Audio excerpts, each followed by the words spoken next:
Hi there, I'm CJ Miller. I'm in Shreveport, Louisiana. Across the Red River is beautiful Bossier City, Louisiana. Come check us out. Now, this is the trailer for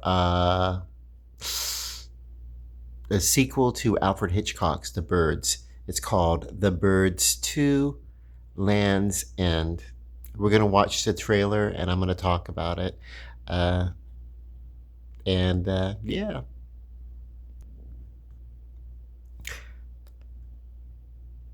Vinegar Syndrome releases a lot of older vintage movies. I don't know why they had this one.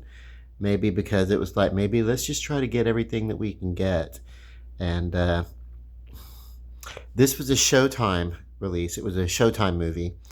Um, they did a sequel to When a Stranger Calls called When a Stranger Calls Back. I actually kind of liked that one, not as much as I liked the original. This one, well, I don't like at all. Uh, the one bright spot, of course, would be Tippi Hedren from the original, Melanie Griffith's mother, uh, and yeah, I don't know. Uh, what can I rate this movie as? I can rate this movie with a well. Here's my experience. I got through. A, that's about it. That's it. That's all I saw. Saw a man with some eyes missing.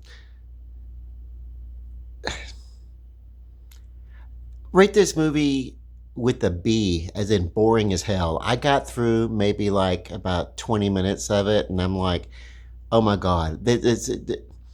They moved to a new town, Land's End or whatever, and basically, that's it.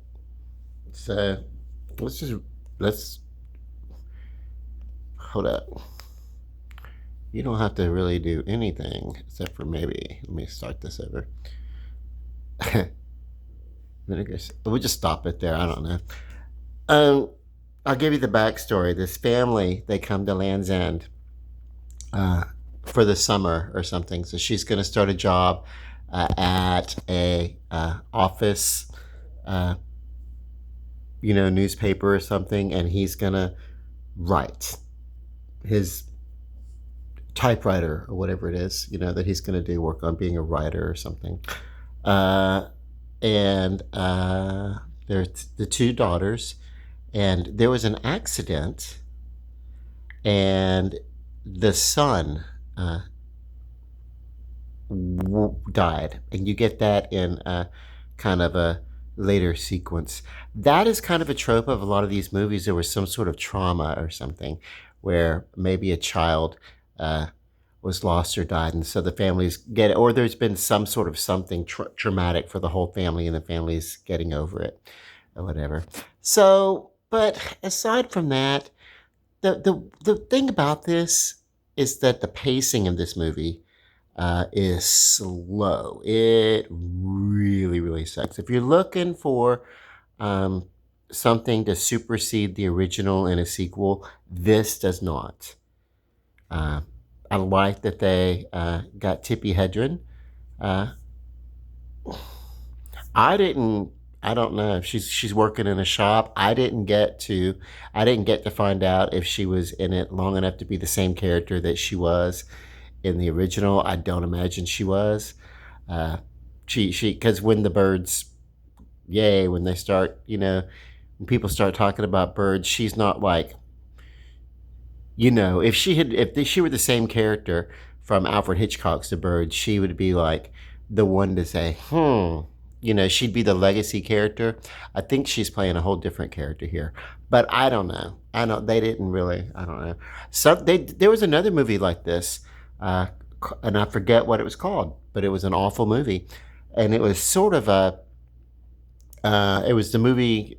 It was The Bad Seed, and so it was kind of a unofficial sequel to that movie, The Bad Seed, with Patty McCormack, and she actually played an adult version of herself, basically almost a grandmother at that age, who had no conscience, whatever.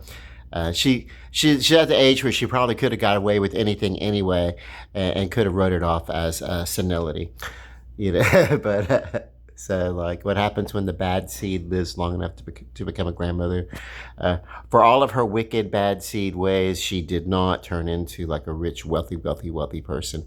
And then obviously in that movie, there was like, the character, she was like the aunt talking to the daughters,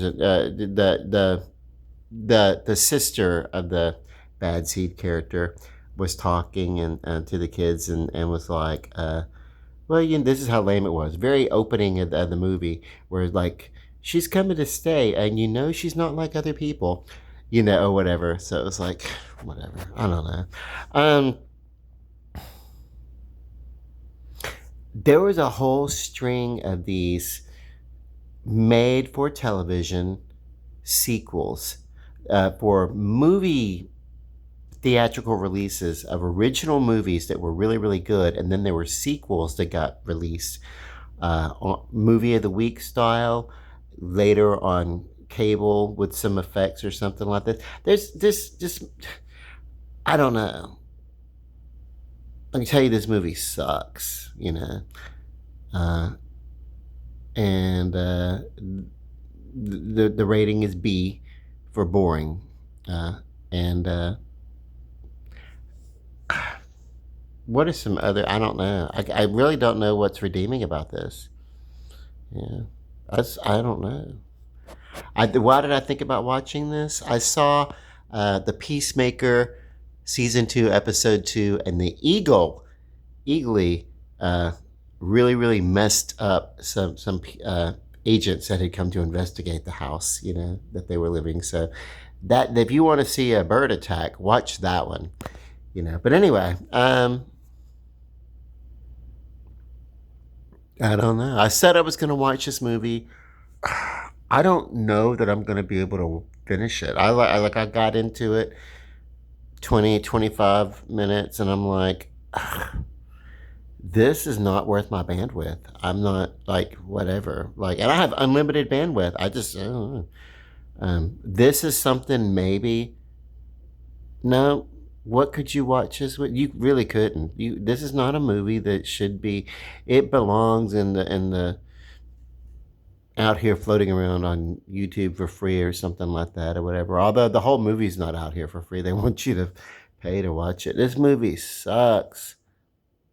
I don't really like get down on movies or get boring with it. I remember this movie uh, shortly after it came out. It went right to VHS. And there was a VHS copy of it, and I couldn't watch it back then either. And so I thought, now that I'm older and a little bit calmer, I thought maybe, yeah, calmer in my ways. Haha. It just means slower from getting older.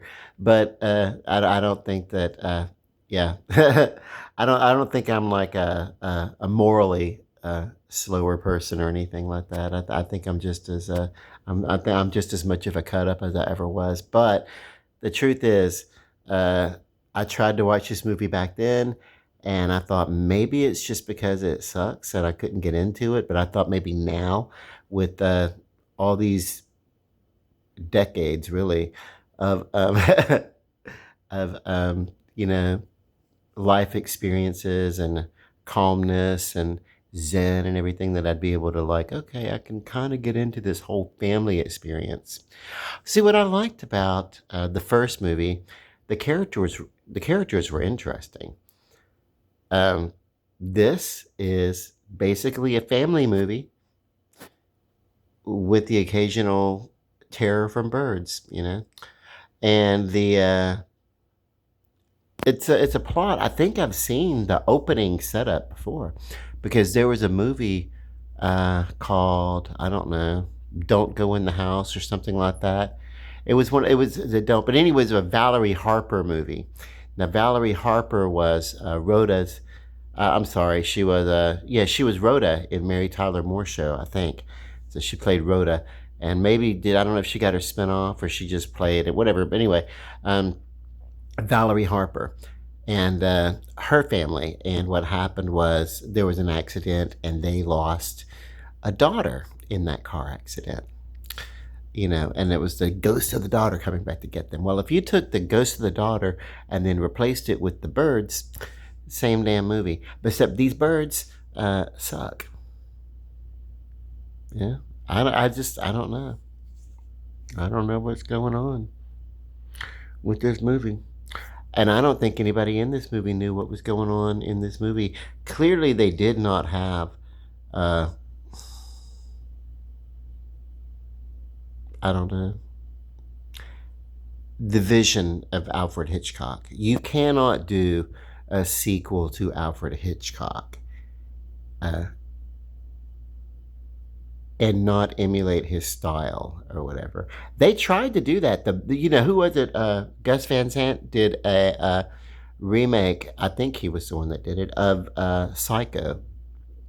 It was in color, and it was nearly a shot-for-shot remake. Uh, some modernized terms and the occasional modernized effect. Um, but it did not translate into horror like people wanted it to be horror. It was really a suspense movie. That was that one of the first things that they would call a horror film of that time, after the post noir, like 1960. There were a couple of these. Uh,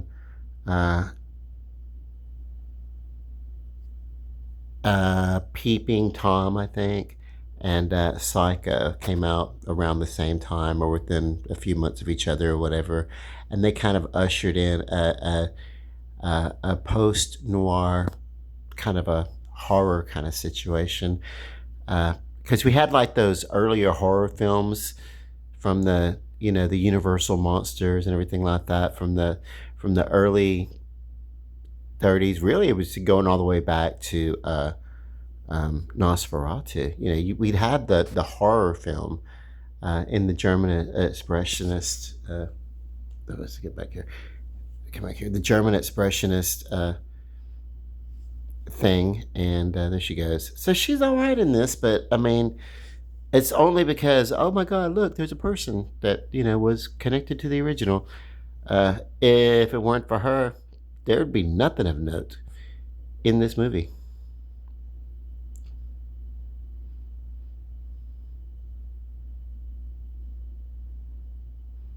Oh well. Um, the dog is more interesting than the bird.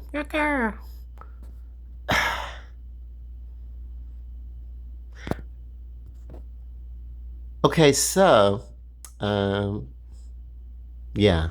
Well, you got the scoop on this, okay? You could watch a few trailers and a few movie reviews on YouTube and get the crux of this, get everything you need to get, and be totally okay. You need never look at this. For anyone who reviews this movie and says, gee, it's a good movie, they just haven't seen a lot of movies, you know? Um, this, oh my God. If they would have taken this movie and they would have condensed it down to like 45 minutes and made it like an hour special, uh, where it could have some interruption on TV and everything like that, it could have been maybe part of like a one episode of an anthology, and it would have been okay. The problem with this is the pacing of this. Uh, and there's another problem, and that's that the characters just plain out suck. At least in the original, you had Tippi Hedren's character met a guy and was flirting with them, and then decided to kind of follow him and really follow through on a prank, just to kind of one up him a little bit, uh, which she wouldn't have done if she wasn't interested in flirting with him. But you had that flirty thing going on between the two characters, and uh, that kept your interest, you know. but nothing here. Nothing here sets anything up. Even the car accident where the uh, where the son of the family died or whatever, that happens in quick flashbacks. So there's no real setup at all. This is the most boring movie that I think I've ever seen. I don't know. I don't. I'm traumatized by how boring this movie is. There you go. Uh, The Birds 2, Land's End, 1994, and then almost immediately hits the VHS. And I have no idea why it ended up in the house where I was living or anything like that, but it's just, ugh.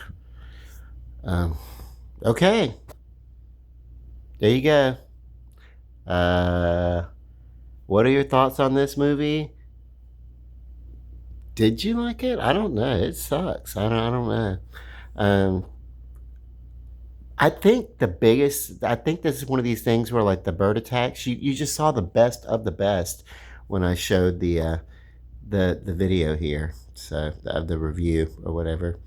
So oh, by the way, I love The Bold and the Beautiful. I do stream The Bold and the Beautiful. You're seeing it there. So I watched those old episodes of The Bold and the Beautiful. If you want to, they're on YouTube. Like from like season 1 all the way through.